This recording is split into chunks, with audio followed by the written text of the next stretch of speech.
Good morning বন্ধুরা, চলে এসেছি আর একটা নতুন ভিডিও নিয়ে, যেখানে তোমাদের সাথে শেয়ার করব আর একটা অন্যতম এবং পবিত্র যাত্রা। সেটা হচ্ছে ওমকারেশ্বর জ্যোতির্লিঙ্গর বাবার যাত্রায়, যেটা আমরা শুরু করেছি উজ্জয়ন থেকে না, সেটা আমরা শুরু করেছি ইন্ডোর থেকে বাবা ওমকারেশ্বরের যাত্রার পথ সীমা হচ্ছে 80 কিলোমিটার মানে লিখিত, কিন্তু যদি তোমরা এমনি হাতে গুনতে যাও সেটা 90 থেকে 100 কিলোমিটারের কাছাকাছি পৌঁছে যায়। আর উজ্জয়ন টু ওমকারেশ্বরের ডিস্টেন্স হচ্ছে 149 কিলোমিটার, 149 কিলোমিটার। আর উজ্জয়ন টু ইন্ডোরের ডিস্টেন্স হচ্ছে 60 কিলোমিটার। এই যে রেডিয়াসগুলো বললুম কিলোমিটার, এগুলো সব গুগলে তোমরা সব তথ্য পেয়ে যাবে। তোমরা ইজিলি তোমরা এই একে অপরের এই সিটিগুলোতে তোমরা by car, by bus, by road, by train তোমরা সাফার করতে পারবে। আমরা যেরকম স্পষ্ট তোমাদেরকে সবাইকে জানিয়ে দিচ্ছি, আমরা যেরকম ইন্ডোরে এসেছিলাম ভেরাভেল থেকে আগামী গত তোমাদের 12ই ফেব্রুয়ারি আমি ভেরাভেল থেকে ট্রেনে উঠেছিলাম 2025, আর ট্রেন থেকে ইন্ডোর নেমেছিলাম 13ই ফেব্রুয়ারি 2025 বিকেল 4টে। আজকে হচ্ছে 15ই ফেব্রুয়ারি, আজকে সকাল 9টার সময় আমরা বেরিয়ে পড়েছি ইন্ডোর থেকে বাবার যাত্রার উদ্দেশ্যে। আর এখন বাজে ঘড়িতে ঠিক 11:30। এখনও অবধি বাবার মন্দিরের কোনো টিকি নেই, কিন্তু তার ভেতরে আছে এই সুন্দর নাজারা। আর এর মধ্যেখানে তোমাদের সাথে শেয়ার করব, আর আমরাও দর্শন করব কাল ভৈরব বাবা এবং শনি মন্দির, যেটা তোমরা মিস করবে না। ইন্ডোর থেকে তোমাদের ওমকারেশ্বরের বাবার কাছে যাওয়ার দুটো রুট আছে। একটা রুট যেটা 80 কিলোমিটার, আর একটা রুট যেটা 120 কিলোমিটার। একটা রুটে যেটা তোমাদের কাছে এই যে দুটো মন্দির বললুম সেটা পড়বে, আর যেটা 120 কিলোমিটার সেখানে পাতালপানি ওয়াটারফলস আর একটা ওয়াইল্ড লাইফ স্যাংচুরি পড়বে। এবার সেটা তোমাদের ওপর ডিপেন্ড করে তোমরা কোন রুট দিয়ে আসতে চাও। আমরা সিলেক্ট করেছিলাম এই শর্টকাট, এই 80 কিলোমিটারের রুটটা, আর তার সাথে এরকম দুটো মানে খুব সুন্দর মন্দির দেখার সৌভাগ্যটা আমরা করে নিয়েছিলাম। আর আজকে সর্দারজি আমাদের এত সুন্দরভাবে নিয়ে আসতে পেরেছে আমরা ভাবতে পারিনি। কিন্তু আগে কি হচ্ছে সেটা তোমাদেরকে মানে ভিডিওর সাথে সাথেই দেখতে হবে। আর এই রুটে অনেক পাহাড়ি রাস্তার সম্মুখীন তোমরা হবে। সাথে করে আমি বলবো, সাথে করে একটু খাবার আর একটু জল নিয়ে আসতে ভুলবে না। রাস্তায় খাবার আর জল আছে, কিন্তু সেটা প্রত্যেকটা মানে মুহূর্তে রাস্তায় নেই, সেটা একটু ডিস্টেন্সে আছে। যদি বাচ্চা আর বুজুর্গ আসে সাথে করে, তাহলে একটু খাবার আর জল নিয়ে আসতে ভুলবে না কিন্তু। আর এই অটো যেটা আমরা ইন্ডোর থেকে রিজার্ভ করেছি, up to Indore to Omkareshwar আর ওমকারেশ্বর টু ইন্ডোর ব্যাক করব, এটা আমাদের থেকে টোটাল চার্জ নিচ্ছে 3000 অনলি। আর আজকের বেরিয়েছি সকাল 9টায়, এখান থেকে 4 ঘন্টা লাগে। তো আমরা আশা করি আমরা টাইমে পৌঁছে টাইমে দর্শন করে ফিরতে পারবো। চলো দেখা যাক কি হয়, বাকিটা তো সব বাবার ওপরে আমি ছেড়ে দিয়েছি। বাবার দর্শন আর কথা বলতে বলতেই চলে এসছে কাল ভৈরব বাবার মন্দিরে। এনার পারমিশন ছাড়া তো আগে এগোনো এক ফোঁটাও সম্ভব না। তো বাবার দর্শনের আগে ভৈরব বাবার তো পারমিশন নিতেই হবে। আর এখানে প্রচুর প্রচুর প্রচুর হনুমান। আর এই যে ছোট যে সাঁকড়ি যে নদীটা দেখছো, এটা নর্মদা বা কৃষ্ণা না, এটা অন্য কোনো একটা নদী, কেন এটা পাহাড়ি এলাকা, তো পাহাড়ি বিভিন্ন রকমভাবে জল এদিক ওদিক করে। আর এখানে আমাদের যে গাড়ি চালক এখানে দাঁড়িয়ে কিছুটা টাইম রেস্ট এবং চা ব্রেক নিয়েছিল। আর এটা ছিল কাল ভৈরব বাবার মন্দির। আর এত সুন্দর বাবার মন্দিরটা সিনিক বিউটি তোমাদের কি বলবো, চারিপাশটা তোমাদের সাথেও শেয়ার করলাম। আর আবার আমাদের অটো চালু হয়ে গেল আমাদের যাত্রায়। এবারে আমাদের অটো ডাইরেক্ট দাঁড়াবে শনি বাবার মন্দিরে। এই মন্দিরটায় নবগ্রহ এবং শনি বাবা দুজনেই আছে। আর এই মন্দিরে সবথেকে মানে দেখার বিষয় যেটা হচ্ছে কাল ভৈরব বাবা আর শনি বাবা একসাথে রয়েছে। তার মানে যে কুকুর, এই শনি বাবার মন্দিরের বাইরে রখওয়ালি করার জন্যে কুকুর রয়েছে। তো তোমরা কেউ ভয় পারবে না, কারণ এখানে কেউ কুকুরগুলো কিছু করছে না, কিন্তু এরা সবই খেয়াল রাখছে। আর এই রুটটা, এই নাজারাটা তোমাদের সাথে শেয়ার না করলে হয়। এরপরেই দৃশ্যটা থাকবে ডাইরেক্ট শনি বাবার মন্দিরটায়। আমি খুব একটা মন্দিরটা ভালো তুলতে পারিনি, কিন্তু যেটুকু পেরেছি, কারণ একেতে ফটোগ্রাফি অ্যালাউ ছিল না, তবুও আজকে ভিডিও মানে আজকে এইটুকুটা করতে দিয়েছে, কারণ আজকে এমনি শনিবার। হ্যাঁ, আজকে হচ্ছে 15ই ফেব্রুয়ারি শনিবার 2025। আজকে করতে দিয়েছে, কারণ মন্দিরটা এই টাইমে একটু ফাঁকা ছিল। আর এখানে তোমরা চাইলে নিজের মতন করে নবগ্রহ পুজোও তোমরা দিতে পারো, সব রকমের পুজো আছেই এখানে হয়। তারপরে আবার আমাদের গাড়ি আবার রওনা দিয়ে ফেলেছে টুয়ার্ডস ওমকারেশ্বরের জন্য। আর এখান থেকে ডিস্টেন্সটা তোমরা কতটা দেখতে পেলে আমি জানি না, কিন্তু আমি যতটা পারছি আমি ততটাই তোমাদের সাথে শেয়ার করার চেষ্টা করছি।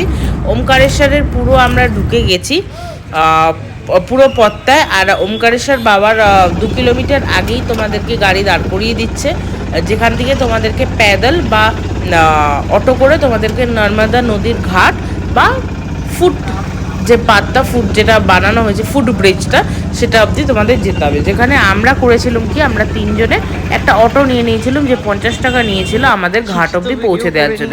আর নর্মদা নদী থেকে আমরা ফুট ব্রিজে না গিয়ে আমরা বোটে করে গেছিলাম, কারণ এটা একটা লাইফ টাইম এক্সপিরিয়েন্স যেটা আমরা অ্যাচিভ করব। আর সর্দারজি দেখতে পাচ্ছ এত ভালো, সর্দারজি আমাদেরকে ধরে ধরে গাইড করে নিয়ে যাচ্ছে, যাতে আমাদের খুব তাড়াতাড়ি দর্শন হয়ে যায় আর আমরা তাড়াতাড়ি বাড়ি যেন পৌঁছে যেতে পারি।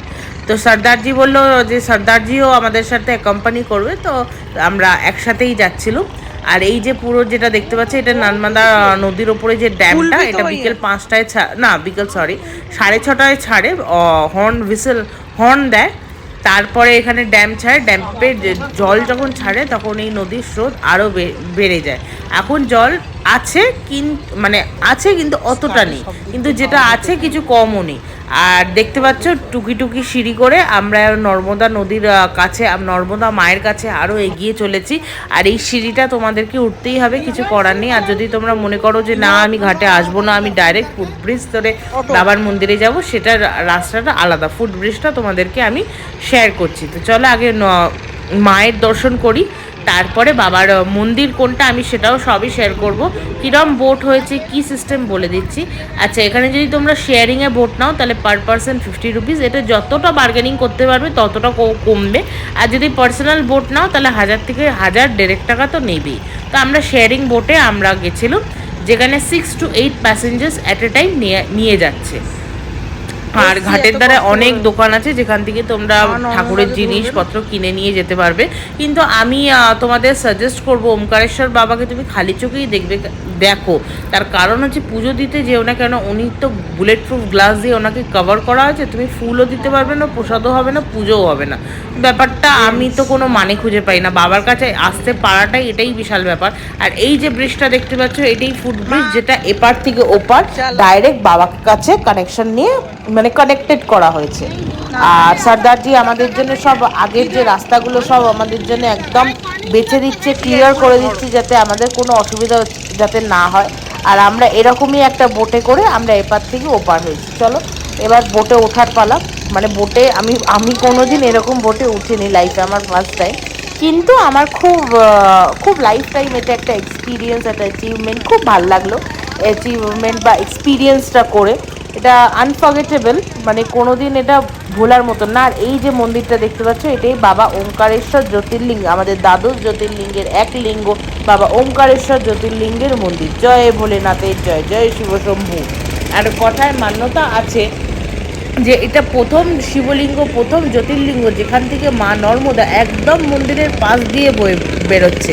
আর বাবা একদম নর্মদা নদীর তীরেই যেন বাবা বিরাজমান করে। আর এইটাও কথার প্রচলন আছে যে সকালের যে চান বা আরতি বাবা করতে যায় উজ্জৈন মহাকালেশ্বরে, আর রাত্রিরের যে শয়ন সেটা করতে আসে বাবা ওমকারেশ্বরে। ওর জন্য রাত্রিরের লাস্ট যে শয়ন আরতি হওয়ার পর এখানে পাশা বিছিয়ে দেওয়া হয় বাবার জন্য, যেখানে বাবা এসে বিরাজমান করে এবং রেস্ট নেয়।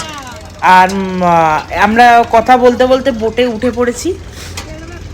তো এটা হচ্ছে বোট। আচ্ছা, বোটে কিন্তু তোমাদের লাইফ জ্যাকেটও পরিয়ে দেবে, কোনো চাপ নেই, এটা দিয়ে দিচ্ছে। আমি তো পরে নিয়েছিলাম কারণ ফার্স্ট টাইম এক্সপিরিয়েন্স তো। আর যতই হোক নর্মদা নদী, মা নর্মদা, ভালোই দ্বীপ। আচ্ছা, এটা হচ্ছে বোট জার্নি, যেটা তোমাদের সাথে আর কিছুক্ষণ পর শেয়ার করব। আমাদের বোটটা চলছে। আমি এরকম বোটগুলো বিশেষ করে আমি কাশ্মীরে ওই ইনস্টাগ্রাম রিলে দেখেছিলাম, কোনোদিন দেখিনি, আজকে প্রথম দেখি। মা একটু ভয় পেয়ে গেছিলো বটে, কিন্তু আমার খুব আনন্দ হচ্ছিল, সেটা কিন্তু কি বলবো, সেটা বলতেই হয়। আর দেখো লাইফ জ্যাকেটটা পরে নিয়েছি। আর এই যে নর্মদা নদীর ওপর দিয়ে আমরা বাবার মন্দিরে যাচ্ছি, মায়ের পারমিশন নিয়ে, কালভৈরব বাবা, মা, শনি বাবা সবার পারমিশন নিয়ে বাবার কাছে যাচ্ছি। এবার বাবার ওখানে কি হবে জানি না, তো যেটাই হবে তোমাদের সাথে শেয়ার করব আর নিজেও দর্শন করব। বাবার গর্ভগৃহে আমরা সবাই ঢুকেছিলাম বটেই, ঢুকবো বটেই, কিন্তু কতটা কি তোমাদের সাথে শেয়ার করতে পারবো সেটা জানি না। জুতো রাখার মন্দিরেই আলাদা র্যাক সিস্টেম করা আছে, কোনো অসুবিধে নেই, জুতো পরেই অনেকটা তোমরা যেতে পারবে। আর ফোন অ্যালাউ আছে, যেখানে তোমরা ভেতরে ফটোগ্রাফি করতে পারবে না বটে, কিন্তু অনেকে করছে, কিন্তু করতে পারবে না, আমি যেরকম করিনি, করতে পারবে না বটে, কিন্তু তোমরা ফোন, পার্স, বেল্ট সবই ক্যারি করতে পারবে। আর এই যে ভিড়, চরম ভিড় দেখতে পারো, এখন হচ্ছে বিকেল 6:45, মানে 5:45। মন্দির এখনো আমরা মানে বাবার কাছে এসে পৌঁছইনি। আমি এখানে এসছি 1:30টার সময়, লাইনে দাঁড়িয়েছি 2:45, মানে দুপুর 1:45, আর এখন বাজে 5:15। হ্যাঁ সরি, এখন বাজে 5:45, 5:45। তাহলে ভাবতে পারছো কতটা লাইনে দাঁড়িয়েছি। যখনই তোমরা ওমকারেশ্বর বাবার জ্যোতির্লিঙ্গের এই প্ল্যানটা করবে, তোমরা এই প্ল্যানটা করে আসবে, মনস্থির করে আসবে যে এরকম ভারী ভারকাম লাইনে তোমাকে দাঁড়াতে হবে বাবার দর্শনের জন্যে। কোনোটা ইজি হচ্ছে না, আর এখানে কোনো ভিআইপি লাইন নেই। আমাদের সর্দারজি একজনকে জিজ্ঞেস করলো পুরোহিতকে, তো আমাদের দুজনের 4,000 টাকা চেয়েছিল, তো ওটা ওয়ে মোর এক্সপেন্সিভ। আর চলো, লাইনে দাঁড়াতে দাঁড়াতে বিভিন্ন লোকের সাথে কথা বলতে বলতে বাবার আশীর্বাদে আমরা দর্শন করে ভালোভাবে আমরা ঘাটে এসে গেলুম। মানে ওখান থেকেও আবার বোট করে আমাদের যেখান থেকে আমরা উঠেছিলাম সেখানে আমি চলে এলাম। ওটাও 50 টাকা নিয়েছিল, টোটাল 150 টাকা, 150 300 টাকায় আমার কল কমপ্লিট। কিন্তু যাওয়ার সময় যে অটোটা, আমি অটো অবধি মানে অটোটা সেটা আমি পাইনি দুর্ভাগ্যে। 200 টাকা চাইছিল, যেটা ওয়ে মোর এক্সপেন্সিভ, তো 350 টাকার ভেতরে আমি এদিক ওদিক করে নিয়েছি। তো বাবার মন্দির ভালো করেই ঘুরে নিলুম। তো আজকের হিসেবে, আজকের ডেট 15ই ফেব্রুয়ারি 2025, বিকেল 6:30। আমি এবং আমার মা এবং তোমরা সবাই বাবা সোমনাথ এবং নাগেশ্বর দুখানা জ্যোতির্লিঙ্গের পর 3 নম্বর জ্যোতির্লিঙ্গ বাবা ওমকারেশ্বর জ্যোতির্লিঙ্গের আমরা সাক্ষী হলাম এবং দর্শন করলাম। তো ভিডিওটা ভালো লাগলে একটা লাইক, কমেন্ট, শেয়ার করতে ভুলো না।